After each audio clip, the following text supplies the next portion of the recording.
You saw the growth.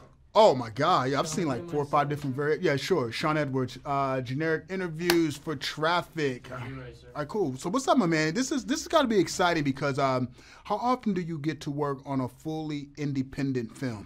Not often at all. I mean, you know, from before I was doing my last stint, which was kind of like a run at TV, I was doing mostly big budget studio films. But right now, if you want to tell a story, a real story, driven by characters and acting, you know, independence is where it's at. You know, and seeing that tide change, you know, and almost watching it from the sidelines, I was like, okay, the minute I'm done with TV and I'm available again to do film, that's what I want to do. I want to do independence.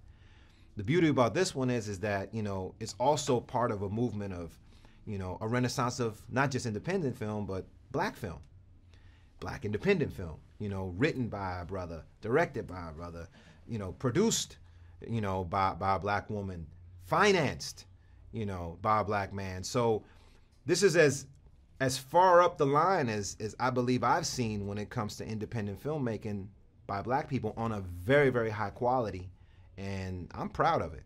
Now, you got a chance to work with Deon Taylor, who wrote, directed, and produced the film. What was that experience like working with Deon? Deon is definitely, you could tell that he comes from the world of professional sports from the standpoint that he knows how to coach everybody, and he'll figure out what your language is very quickly and then talk to you in your language. So he knew how to bring out a performance in me. He knew how to bring it out in Paula. He knew how to bring it out in Omar and Rosalind. But everybody, you can't use the same tactic for everyone. And he always gives you that sense that the game ain't over. You know what I'm saying? Like, we're gonna win. Like, he constantly reminds you of that. And he has this kind of this psych you up feeling, you know, that coach in the locker room feeling. I mean, he was boasting on set about how good this movie is gonna be every single day. And so he has so much confidence that you buy into that. And then you start feeling like, well, I'm a part of this success, and I'm a part of making this movie what his expectations are, you know, and that became he elevated everybody's expectations.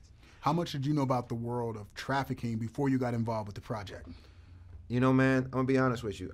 I didn't know that much about that world. I always thought it was a problem that existed overseas.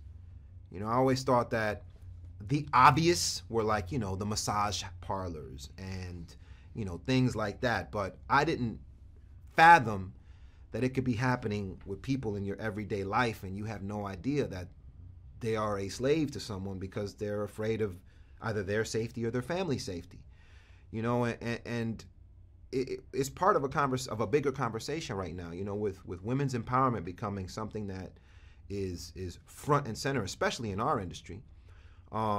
This is a topic that needs to be discussed as well, because it's happening, and it happens at such a young age that people don't have a voice, and they need somebody to speak on behalf of them. Very true. Now, you shot this movie primarily in Northern California, right outside Sacramento. What was that experience like shooting in that particular part of the world? I'm gonna tell you, where we shot, you only had cell service for the first 10 minutes you were in the van, and then, you know, you were off the grid. No cell service, no Wi-Fi. I mean, we were out of service until we came back to the hotel. So, you know, you did have a feeling of being up there and being stranded and only being able to rely on each other, which is something that nowadays you really don't have that feeling very often. You know, where you're unplugged and off the grid, you know. And I think that also helped elevate the sense of the story that we were trying to tell too, because we were disconnected. My man, very nice, man. Yeah. And still, you were in the most underappreciated movie.